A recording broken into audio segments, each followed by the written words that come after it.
मृत्यु से डरने वाले आपको कई मिलेंगे, पर कुछ लोगों से मौत भी कांपती है। बुज़दिल होने से या बुज़दिली दिखाने से अच्छा मैं मर जाना पसंद करूंगा। यानी कि कभी भी डर कर पीछे हटना नहीं सीखा। मुन्ने डर बिल्कुल सामने चलता रहता है और बिल्कुल अपना जो टारगेट है उसको कैप्चर करता है। हार से डरने वाले आपको कई मिलेंगे, लेकिन कुछ लोग ऐसे हैं जिनसे हार भी कतराती है।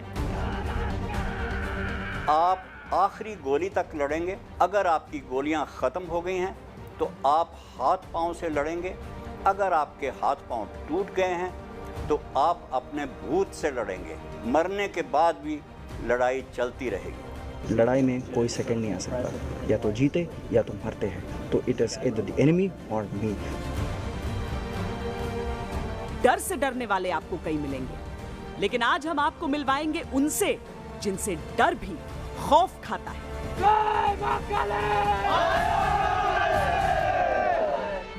अगर कोई बोलता है कि मुझे मौत से डर नहीं लगता है, तो या तो वो झूठ बोल रहा है या तो वो गोरखा है।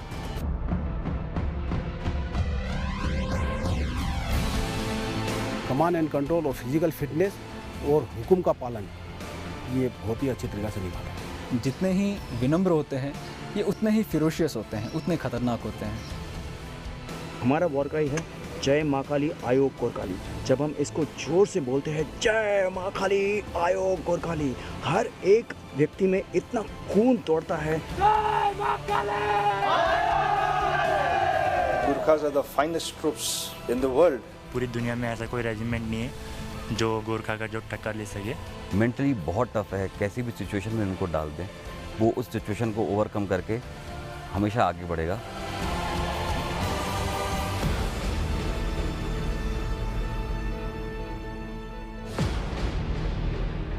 जनरली सब गुरखास अपने खुकरी से ऐसे काटेंगे दुश्मन को कि जैसे कोई नॉर्मल सब्जी काटता है।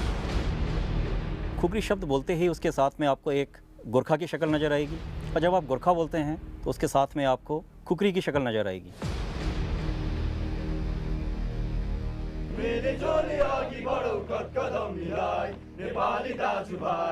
जस्तै तुफान जस्तै आओस् हामी लुला टक्कर, हामी वीर नेपाली मान्छैन केको डर, हिमाचुली जय नेपाली छ बटल अमर, दाजुभाइ छ बटल अमर, नेपाली वीर हो, नेपाली वीर हो।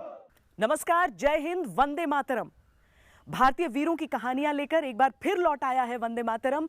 5वां साल है या 5वां सीजन है वंदे मातरम का, और इसीलिए क्योंकि भारत में कभी भी शौर्य की कहानियां खत्म नहीं हो सकती हैं। हमने आपको वो सारे युद्ध दिखाए जो भारत ने लड़े हैं। हमने आपको परमवीरों की कहानियां सुनाई, जो काउंटर टेरर ऑपरेशंस होते हैं उनकी कहानियां सुनाई। लेकिन अब हम आपको जरा उन रेजिमेंट्स के बारे में भी बताएंगे जिनका नाम तो आपने बहुत सुना होता है, लेकिन उनके बारे में बहुत ज्यादा जानते नहीं हैं। आज हम आपको बताने वाले हैं गोरखा रेजिमेंट के बारे में। आखिर क्यों ऐसा कहा जाता है ये वीरों में भी सबसे वीर माने जाते हैं? क्यों ऐसा कहा जाता है कि जो मौत से भी नहीं डरता वो है गोरखा?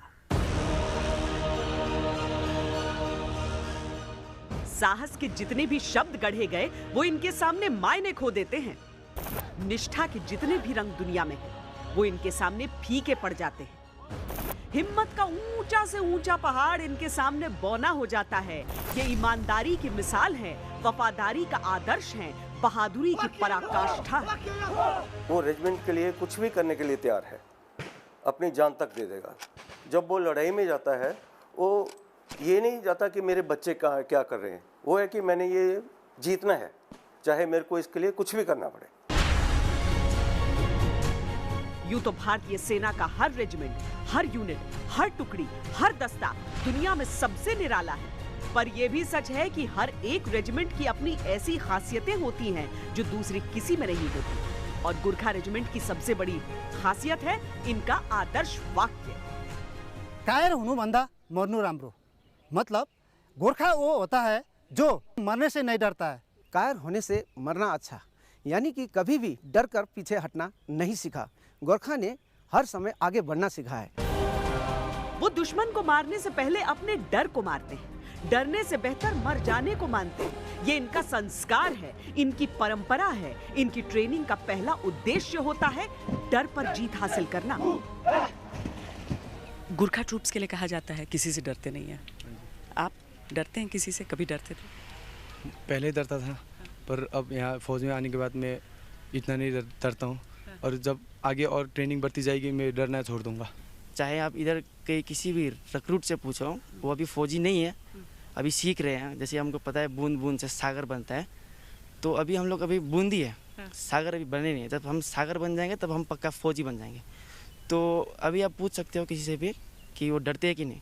वो लोग बेशक वो लोग कहेंगे कि हम कभी किसी से भी नहीं डरते। सच में, क्योंकि पूरी दुनिया में ऐसा कोई रेजिमेंट नहीं है जो मतलब गोरखा का जो टक्कर ले सके। सुनने में अजीब है, असंभव भी, क्योंकि निडर होना एक बात है और निडर होने की ट्रेनिंग दिया जाना और बात। पर गुरखाओं को सचमुच इसकी ट्रेनिंग दी जाती है। गुरखा रेजिमेंट के जिन रंगरूटों से हमारा परिचय कराया जा रहा था, ये बस कुछ हफ्तों पहले दुनिया की सर्वश्रेष्ठ फौज में शामिल हुए थे। कितने साल के थे तब पहली बार सोचा था आर्मी ज्वाइन करूंगा? जब मैं इतना बोल सकता कि छोटे से मैंने देखा है कि आर्मी लोग जब भी मतलब मार्च करते हैं या फिर कहीं जाते हैं, तो बच्चे हो या फिर बूढ़े हो, उनको देख के सैल्यूट तो जरूर करते हैं। तो वो देख के मुझे मतलब वो आया, फीलिंग आया कि यहाँ इससे अच्छा जॉब, इससे अच्छा रिस्पेक्ट, इतना अच्छा पर्सनालिटी तो और कोई जॉब में नहीं है। आपकी उम्र क्या है? मेरे 19।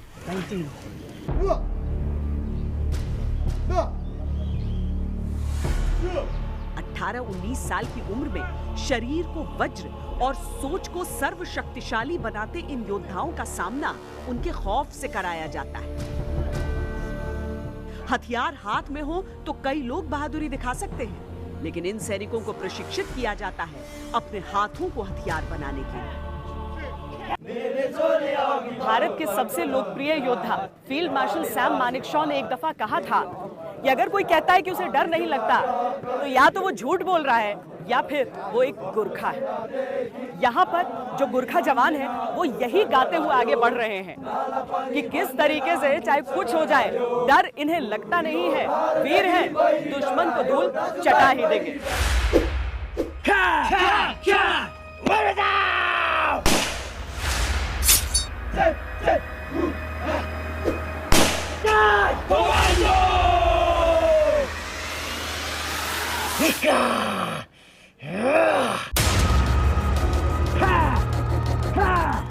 गुरखा ट्रेनिंग में ऐसी परिस्थितियों के लिए उन्हें प्रशिक्षित किया जाता है जहां दुश्मन सशस्त्र हो, लेकिन वो खुद निहत्थे।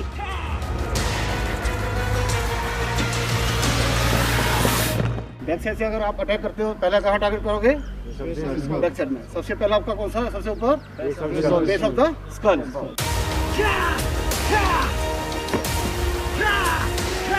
दुश्मन के शरीर का एक एक प्रेशर पॉइंट, एक एक कमजोरी उन्हें समझाई जाती है।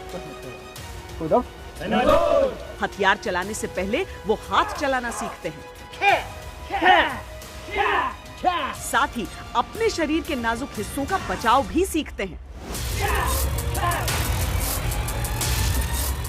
कई ऐसे हालात हमें पेश आते हैं जहाँ पर कि हमारे जो हथियार, जो हमारे गोला बारूद जो ख़त्म हो जाते हैं, तो ऐसे हालात में हमें दुश्मन के साथ बिना हथियार के भी लड़ना बहुत ही ज़रूरी होता है। इसलिए हमें उन रिक्रूट्स को अनआर्म्ड कम्बैट की लड़ाई पर भी ज़्यादा जोर दिया जाता है, ताकि ऐसे मौके पर दुश्मन के साथ आसानी से वो लोहा ले सके और दुश्मन के ऊपर विजय प्राप्त कर सके। वो बिजली की तेजी से ऐसे झपटते हैं कि दुश्मन अंदाजा भी नहीं लगा सकता। वो पल भर में दुश्मन को चित कर देते हैं, और ये किताबी बातें नहीं हैं। गुरखा योद्धाओं के बारे में मशहूर है कि वो एक भी गोली खर्च किए बिना मोर्चा मार सकते हैं। एक बार एक बहुत टफ ऑपरेशन के बाद में बड़ी मुश्किल से हमारे गुरखा जवानों ने जब फतेह पाई, तो उसके बाद में लास्ट में रिपोर्ट ली जा रही थी, तो अफसर बोलता है हमारी लैंग्वेज में कि कांचा कति मंशा हाने, कि कितने आदमी आपने मारे। तो गुरखा जॉनी सेज साहब 10 से उठा, यानी कि मैंने 10 दुश्मनों को मार दिया है।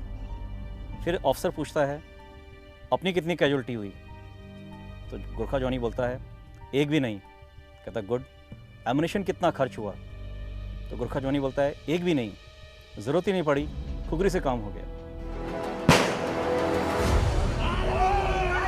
रणभूमि में ये एक ऐसी क्षमता है जो बहुत काम आती है। इतिहास गवाह है कि उनसे जापान भी हारा है, जर्मनी भी हारा है, पाकिस्तान की तो बिसात ही क्या है। रणभूमि हो या आतंक के खिलाफ लड़ाई, सबसे कठिन ऑपरेशन के लिए इन्हें चुना जाता है। दुश्मन भी इनका मुरीद हो जाता है। ऐसी कुछ बात हिटलर ने कही थी कि उन्होंने हर कैंपेन में गुरखास की ब्रेवरी को, उनकी शौर्य को, उनकी करेज को देखा सेकेंड वर्ल्ड वॉर में, और उनका कहना सच है। अगर कई जगह कोटेशन दिया जाए कि काश मेरे पास गुरखा रेजिमेंट होती, या कहना कि मैं गुरखा रेजिमेंट होती मैं संसार पर विजय कर लेता, ये एग्जैक्ट वर्ड्स क्या हैं कोई कहा नहीं जा सकता, पर उन्होंने गुरखा रेजिमेंट के, गुरखा बटालियंस की, ट्रुप्स के शौर्य के बारे में प्रशंसा आवश्यक की थी। कहानी तो ये भी है कि युद्ध भूमि में गुरखा टुकड़ियों के आने की खबर भर से दुश्मन दुम दबाकर भाग जाता है।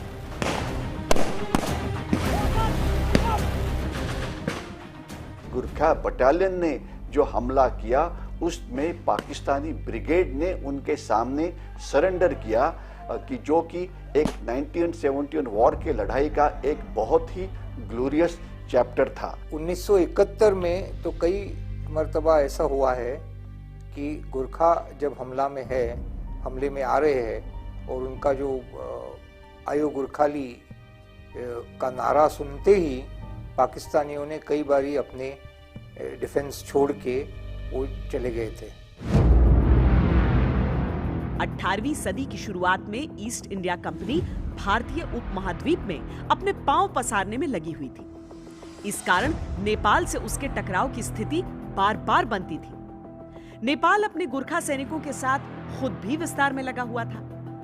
1767 में अंग्रेजों ने अपने 2500 सैनिक उन्हें रोकने के लिए भेजे, लेकिन कठिन इलाका, बीमारियों और गुरखाओं से मुकाबले में सारे के सारे अंग्रेज अपनी जान गंवा बैठे। गुरखाओं और अंग्रेजों के बीच निर्णायक युद्ध छिड़ा 1814 से लेकर 1816 के बीच। तत्कालीन उत्तराखंड के नालापानी में कैप्टन बालभद्र कुंवर 600 लड़ाकों के साथ एक किले में मौजूद थे। किले को घेर कर खड़े थे 3500 अंग्रेजी सैनिक। उनके पास तोपें थी, बंदूकें थी और गुरखाओं के पास अपनी हिम्मत। यही कोई 200 से अधिक सालों की बात है जब अंग्रेजों का सामना गुरखा सैनिकों से हुआ था।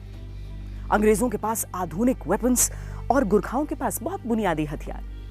मुट्ठी भर गुरखा और हजारों में अंग्रेज, लेकिन नाकों चने चबवा दिया था गुरखा सैनिकों ने। महीनों ये मुकाबला चलता रहा, पर अंग्रेज गुरखाओं को हरा ही नहीं पा रहे थे।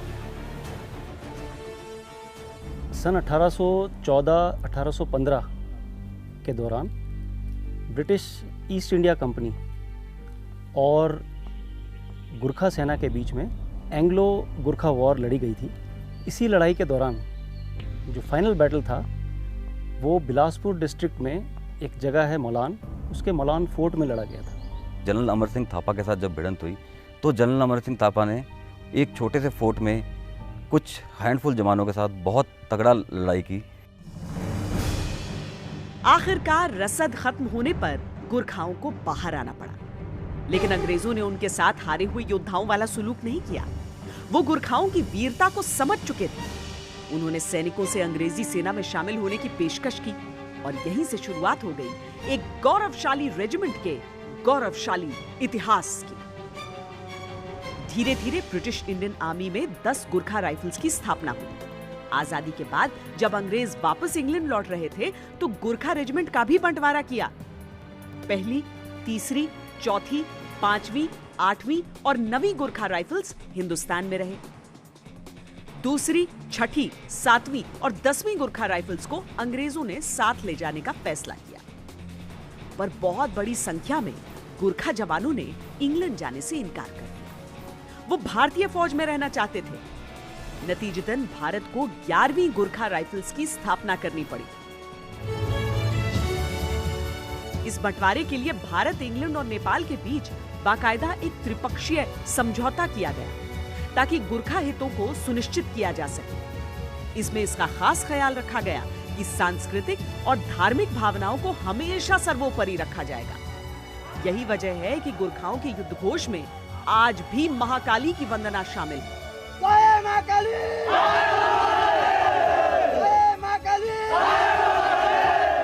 मतलब माता की जय, महाकाली की जय, और मैं गुरखा हूँ, मैं गुरखा सोल्जर आ गया हूँ आपके ऊपर। अगर आप देखा जाए तो काली की, दुर्गा की, शक्ति की बहुत वंदना होती है, बहुत पूजा होती है, और शिव को बहुत मानते हैं। जैसे आप जानते हैं पशुपतिनाथ बहुत बड़ा मंदिर है। सो काली की पूजा वो उनको शक्ति प्रदान करती है, काली उनको शक्ति प्रदान करती है। कई लोग दुर्गा माता के नाम से करते हैं। सो अलग अलग है, और ये जैसे मैंने कहा उनके में जोश पैदा करती है ये वॉर क्राई, जिससे वो खुखरी, चमकती खुखरी हाथ में पकड़कर बोलता है, जय महाकाली आयो गोरखाली। भक्ति में एक अजीब सी शक्ति होती है, और जब शक्ति के साथ जुड़ जाए भक्ति तो बनते हैं गुरखा। गुरखा जवानों की ट्रेनिंग से लेकर उनकी तैनाती तक भक्ति की बहुत ज्यादा अहमियत होती है। यूनिट में मंदिर की बहुत खास जगह, दुर्गा माता की आरती गाते हुए, देवी देवताओं की आराधना करते हुए ये सैनिक शक्ति का आह्वान करते हैं। सेना में भक्ति दरअसल एक जरिया होता है, अलग अलग क्षेत्र, अलग अलग परिवारों से आए नौजवानों में एकजुटता की पहली अलख जगाने के लिए।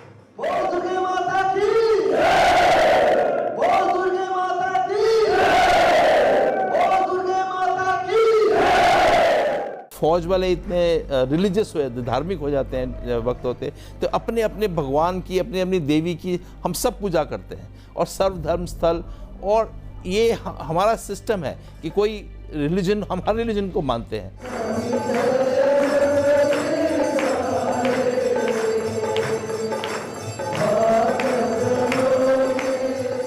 भारत, इंग्लैंड और नेपाल के बीच हुए समझौते में भी इस बात को स्पष्ट तौर पर कहा गया था कि जवानों की आस्था का ध्यान रखा जाए, और आज भी पूरी निष्ठा से उस परंपरा का पालन किया जाता है।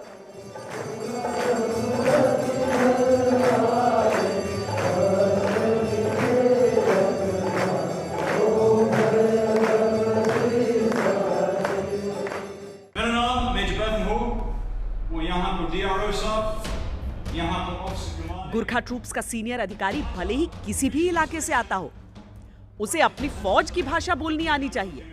बाकी तो छोड़िए, अंग्रेज अफसर भी फर्राटे से गुरखाली बोलते हैं। फ्री को मतलब van यहाँ आउँछ अनि 1 पैसा चलाउनु पर्दैन, 1 पैसा हामीलाई दिनु पर्दैन। यहाँको सिलेक्सन फ्री छ। गर्व महसूस करने की मेरे लिए बहुत फ़ख्र की बात है, बल्कि क्योंकि मैं अपने जवानों से अच्छी तरह खुद आराम से इंटरैक्ट कर सकता हूँ, क्योंकि हमारी भाषा सेम है। जैसे कि बाहर से ऑफिसर्स आते हैं, इनकी ट्रेनिंग कराई जाती है इस लैंग्वेज कोर्स में, तो जब मेरे को उनके बारे में पता है, हमारा रहना सहना हमारा बचपन से वैसे ही सेम रहा है, तो उनको समझना उतना ही आसान रहता है, और उनको कमांड करना और भी ज़्यादा आसान।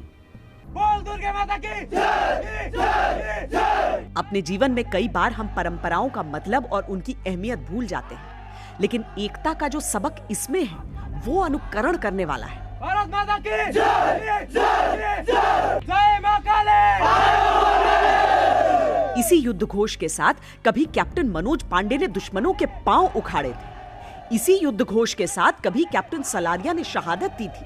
इसी युद्ध घोष के साथ मेजर धन सिंह थापा ने 1962 की लड़ाई में हिंदुस्तानी शौर्य से चीनियों का परिचय करवाया था। इसी युद्ध घोष को सुनकर अच्छे अच्छों के प्राण पखेरु उड़ जाते हैं। गोरखा जवानों की जो वीरता है वो आज की बात नहीं है, बल्कि सदियों पुरानी है। और यहाँ पर भी जो ये वॉर मेमोरियल है, इस पर भी अगर आप देखेंगे तो 1878 से लेकर, और ये लगातार है, अंतहीन है, क्योंकि जब भी कहीं जरूरत होती है गुरखाओं से जरूर कहा जाता है कि आपकी तैनाती यहाँ पर रहे, क्योंकि बाकी ट्रेनिंग के साथ साथ जिस तरह की मेंटल ट्रेनिंग यहाँ पर दी जाती है, वही कारण है कि परमवीर चक्र कैप्टन सलारिया हो या फिर मनोज पांडे हो, एक के बाद एक जो प्रेरणा के स्रोत हैं वो यहाँ से निकलते ही रहते हैं। जब दूसरे विश्व युद्ध में दुश्मन के क्षेत्र में जाकर आक्रमण करने की जरूरत पड़ी तो गुरखा जवानों के साथ ही चिन्नित्स यूनिट को तैयार किया गया था।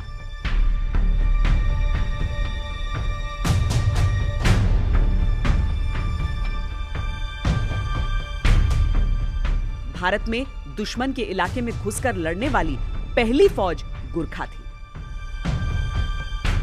आजाद भारत में जिन्हें पहला अशोक चक्र सम्मान दिया गया था वो भी गुरखा रेजिमेंट से आते थे। गुरखा राइफल्स की अलग अलग टुकड़ियों ने विश्व युद्ध में हिस्सा लिया, बड़े पैमाने पर विक्टोरिया क्रॉस समेत बहादुरी के पुरस्कार जीते। आजादी के बाद हुए हर युद्ध में गुरखा राइफल्स ने हिस्सा लिया है।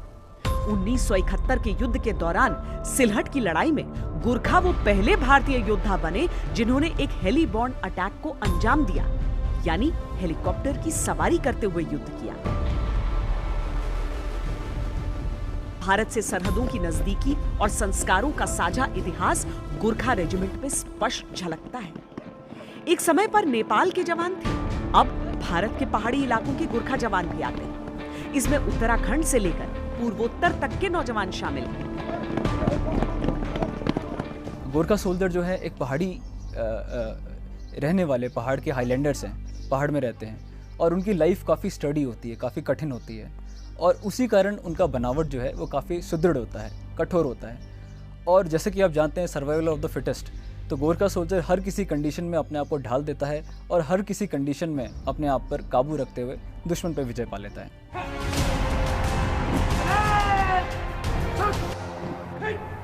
गुरखाओं का पराक्रम ऐसा है कि ब्रिटिश आर्मी और भारतीय सेना के अलावा भी और देशों में इनकी उपस्थिति है। ब्रुनेई के सुल्तान के पास खास गुरखा रिजर्व यूनिट है, तो सिंगापुर के पास है अपना गुरखा कंटिंजेंट। लेकिन भारत में गुरखा रेजिमेंट की वीरता का दुनिया में कोई सानी नहीं। ये मातृभूमि की कसम उठाते हैं, मातृभूमि के लिए प्राण भी गंवाते हैं।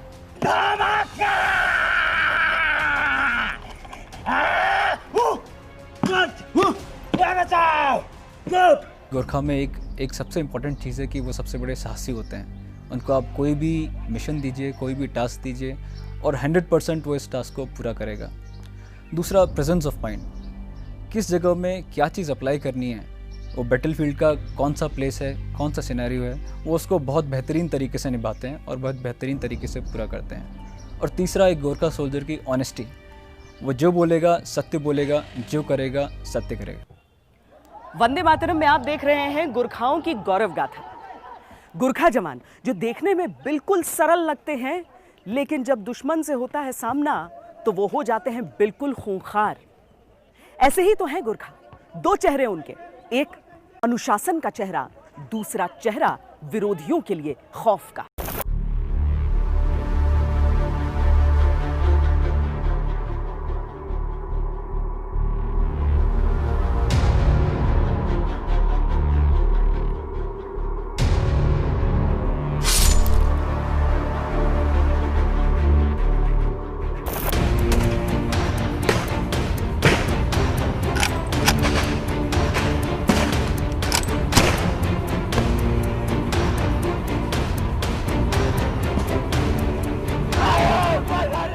चाहे आतंक निरोधी ऑपरेशन हो या दुनिया के किसी कोने में लड़ा जा रहा युद्ध, गुरखा का नाम सुनकर ही दुश्मन आधी जंग हार जाता है।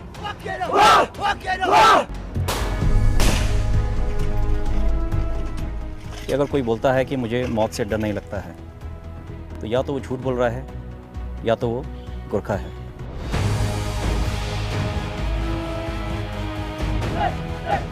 हम चाहे काउंटर एजेंसी इलाका हो, चाहे गुथम गुथम का लड़ाई हो, उसमें गोरखा ट्रूप्स अपने ईमानदार और वफादारी के साथ लड़ाई लड़ा जाता है।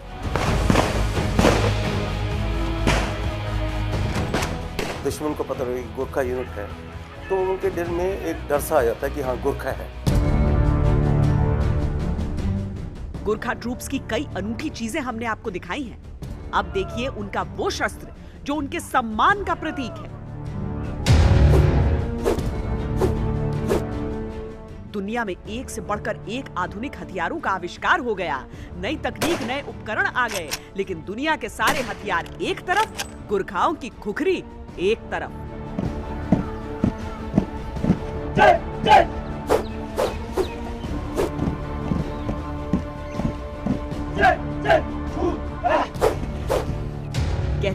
गोरखा की खुखरी रणभूमि में अगर एक बार मयान से निकल जाए तो बिना दुश्मन का खून पिए वापस नहीं रखी जाती।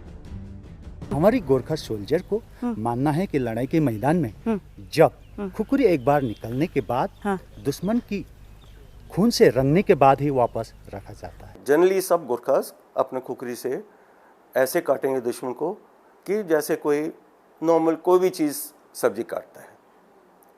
It's a part of their habit.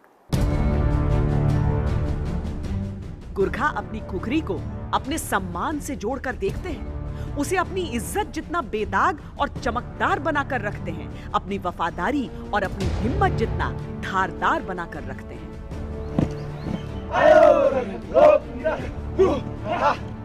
Indian army की जो अलग अलग रेजिमेंट्स है, हर एक की अपनी अलग अलग पहचान है।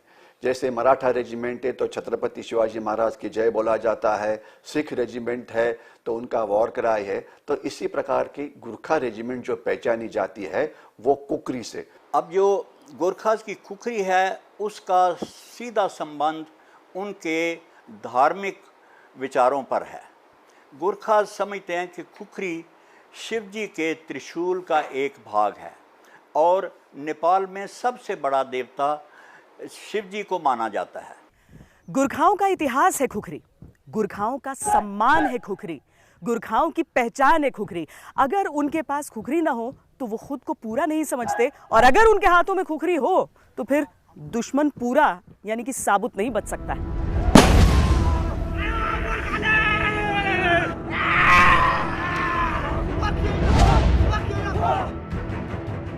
मयान से निकली खुखरी देखकर दुश्मन का कलेजा कांप जाता है। आइए हम आपको समझाते हैं खुखरी दुश्मनों के लिए इतनी खौफनाक क्यों है। देखने में कभी कटार कभी तलवार जैसी, लेकिन बारीकी से देखिए तो बहुत दिलचस्प।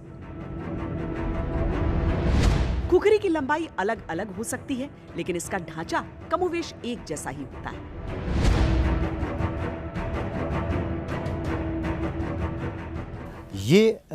ये है खुखरी। ये गोरखा सोल्जर का जाती हथियार है और इसका कुछ पार्ट्स हैं, जैसे कि ये लकड़ी वाले पार्ट्स जो पकड़ते हैं जिसको बनेर कहते हैं। अच्छा।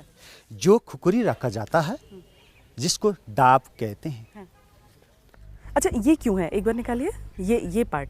ये पार्ट इसलिए है कि जब हम दुश्मन को ऊपर वार करेंगे उस समय कटने के बाद खून नीचे की ओर बहता है। अच्छा। उस दौरान खून बाहर निकल जाए ताकि हाथ में ना मतलब आए। यहाँ से ड्रॉप कर जाए। जी जी। और हाथ में अगर आ गया खून तो? हाथ पे खून आने पर उससे एक प्रकार की चिकनापन आ जाता है। अच्छा, स्लिपरी हो जाएगा। जी जी।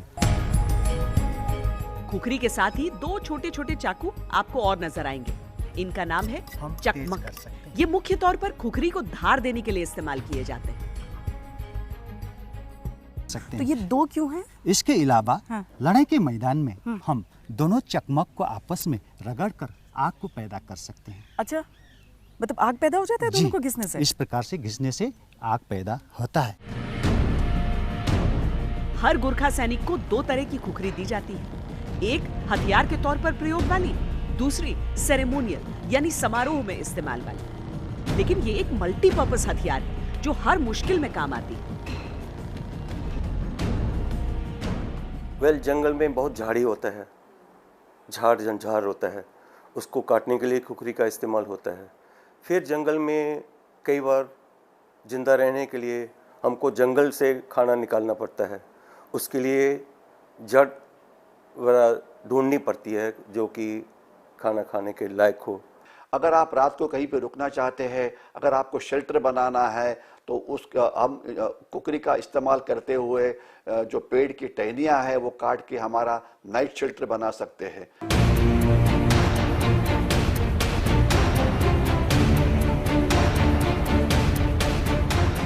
सितंबर 2010 की बात है। एक रिटायर्ड गोरखा सैनिक विष्णु श्रेष्ठा ट्रेन से गोरखपुर से रांची जा रहे हैं।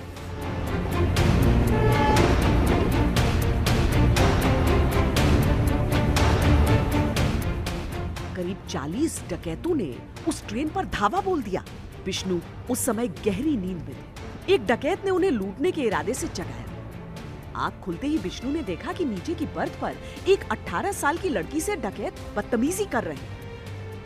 तो जब ये विष्णु ने ये देखा तो उसका सोल्जरली स्पिरिट फिर जागृत हुआ और उसने सोचा कि अगर मैं एक सोल्जर हूं, मेरे सामने मेरे एक देश की लड़की की जो इज्जत है, इसके ऊपर कोई घाला कैसे डाल सकता है। विष्णु ने अपनी खुखरी निकाली और ताबड़तोड़ चलाना शुरू कर दिया। वैसे तो विष्णु फौज से रिटायर हो चुके थे, लेकिन एक गोरखा सोल्जर की तरह वो अपनी खुखरी हमेशा अपने साथ रखा करते थे। 3 डकैतों पर खुखरी चलते ही वो गिर गए और डकैतों के पास तो बंदूकें थी। उन्होंने विष्णु पर गोली दागनी शुरू कर दी। लेकिन डाकुओं की संख्या ज्यादा थी तो उसने डाकुओं ने उनको ओवरपावर करने की कोशिश की। उसकी कुकरी उससे छीन ली और उसी कुकरी के साथ उसके ऊपर मारा गया, जिससे उसका बहुत ही खून जाने लगा। लेकिन तब तक वो ट्रेन आगे पहुंच रही थी तो बाकी के डाकू वहां से भाग के चले गए। तो एक सोल्जर अगर देशभक्त है, अगर ब्रेव है, तो कैसे काम कर सकता है, ये नजर आ गया। बल्कि उस ट्रेन में बहुत सारे पैसेंजर्स थे, लेकिन किसके अंदर भी ये लड़ने की हिम्मत नहीं थी।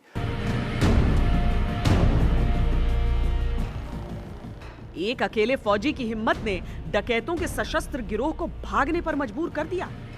6 डकैतों को पुलिस ने दबोच लिया। विष्णु श्रेष्ठा को अपनी इस बहादुरी के लिए सेना मेडल से पुरस्कृत किया गया। लेकिन ऐसा नहीं है कि इन वीर जवानों को केवल खुखरी चलानी आती है, बंदूक पर भी इनके हाथ उतनी ही सफाई से चलते हैं।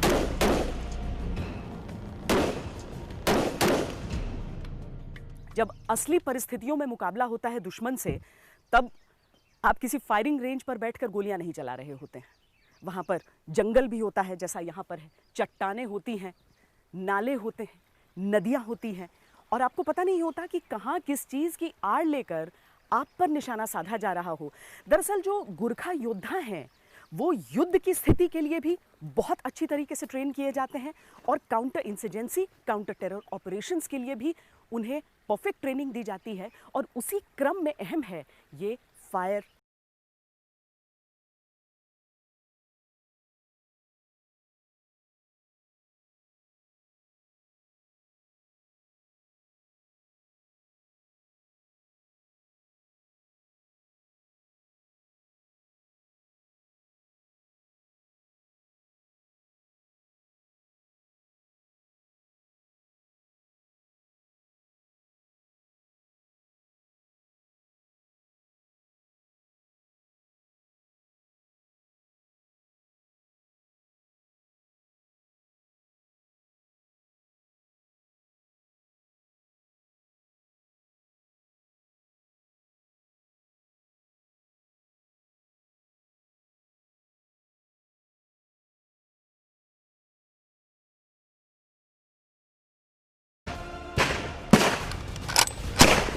आगे बढ़ते हुए फायरिंग करना आसान नहीं होता और अर्जुन की परंपरा वाले देश में सेना के जवानों की निशानेबाजी दुनिया में सबको अचंभित करती है।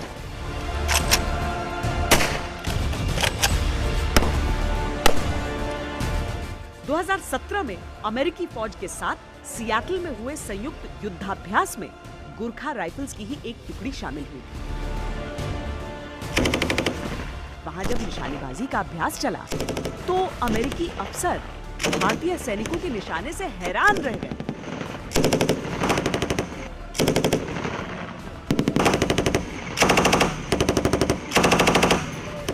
जवान संजय ने 40 में 40 का निशाना साधा। उस अमेरिकी यूनिट के इतिहास में ऐसा पहले किसी ने कभी किया ही नहीं था। Outstanding shooting in your marksmanship. Thank you very much.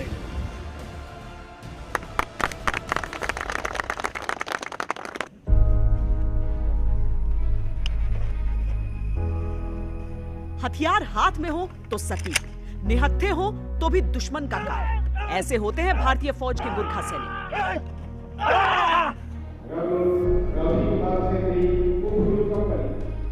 लेकिन देखने में बिल्कुल मासूम इन गोरखाओं की एक और ट्रेनिंग होती है जो दरअसल भारतीय फौज की बाकी टुकड़ियों में भी देखने को मिलती है। इन्हें गुस्सा दिलाना और उसी क्रम में संयम भी सिखाना।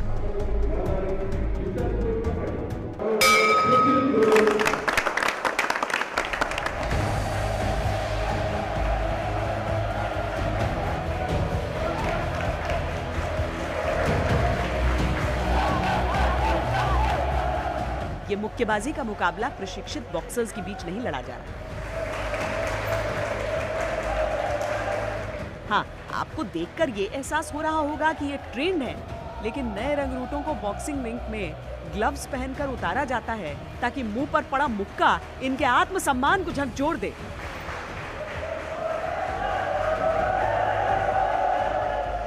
इनके गुस्से को जगा दे।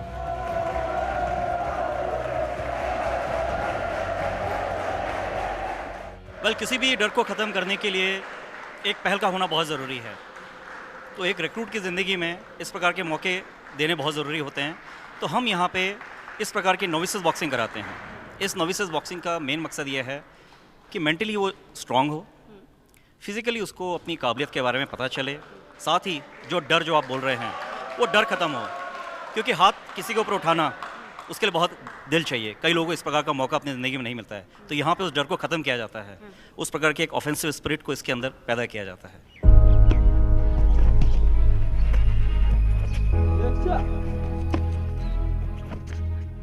हालांकि भारतीय सैन्य परंपरा में खेलों का भी बहुत महत्व होता है और सेना के कई अफसर और जवान अंतर्राष्ट्रीय पटल पर भारत का नाम पदकों के साथ ऊंचा करते आए हैं। लेकिन मुक्केबाजी का ये मुकाबला रण क्षेत्र की ओर इन रणनीतियों का पहला कदम है।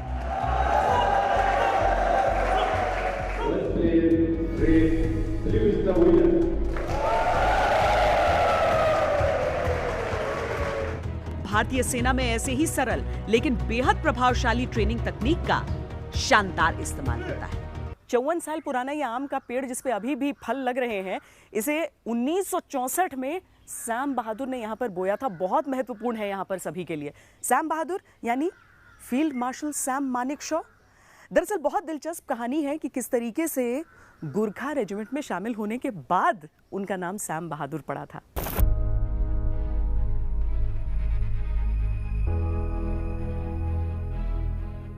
हिंदुस्तान के सबसे महान सैनिक, भारतीय सेना के सबसे लोकप्रिय जनरल सैम बहादुर यानी फील्ड मार्शल सैम मानेकशॉ।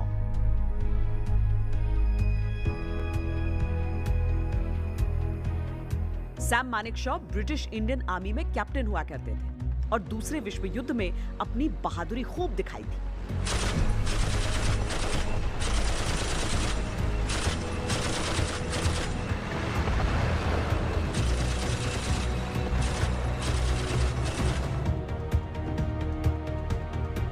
जब हिंदुस्तान को आजादी मिली, सैम मानेकशॉ गुरखा रेजिमेंट में शामिल हुए और वहीं उन्हें मिला उनका नया नाम। I met a Gurkha sentry. I looked at him and I said, asked him, "Tera naam kya hai?" And he said, "Harka Bahadur Guru." Then I looked at him, "Mera naam kya hai?" And he thought and thought and he said, "Sam Bahadur." I became Sam Bahadur.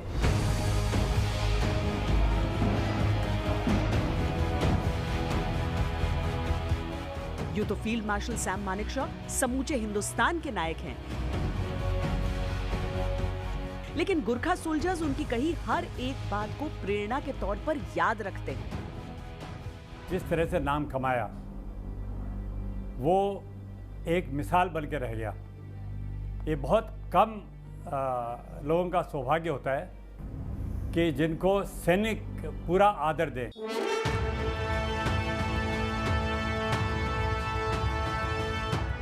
और Sam Manekshaw ही क्यों? मौजूदा army chief general Bipin Rawat, पूर्व सेनाध्यक्ष general Dalbir Singh Suhag सब Gurkha regiment से संबंध रखते हैं। जनरल बिपिन रावत 11वीं गुरखा राइफल्स की 5वीं बटालियन में कमीशन हुए थे।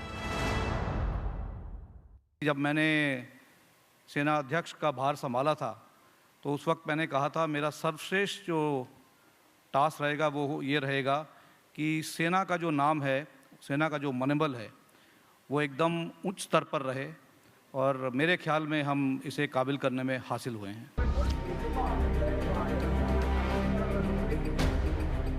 गुरखाओं की खास पहचान होती है उनके सिर पर टिकी तिरछी टोपी, जो बीतते सालों के बावजूद उसी रौनक, उसी धमक के साथ वीरों के सरों पर सजती है। हाँ, उसे पहनने का तरीका अलग अलग रेजिमेंट्स का अलग अलग होता है।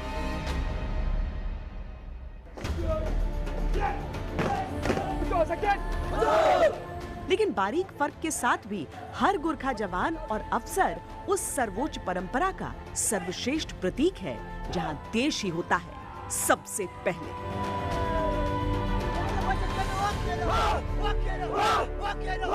देश के लिए अपने प्राण तक न्यौछावर करने वाले योद्धाओं से हम जिंदगी में कितना कुछ सीख सकते हैं। फिर ऐसी ही कहानी लेकर लौटेंगे, तब तक के लिए वंदे मातरम।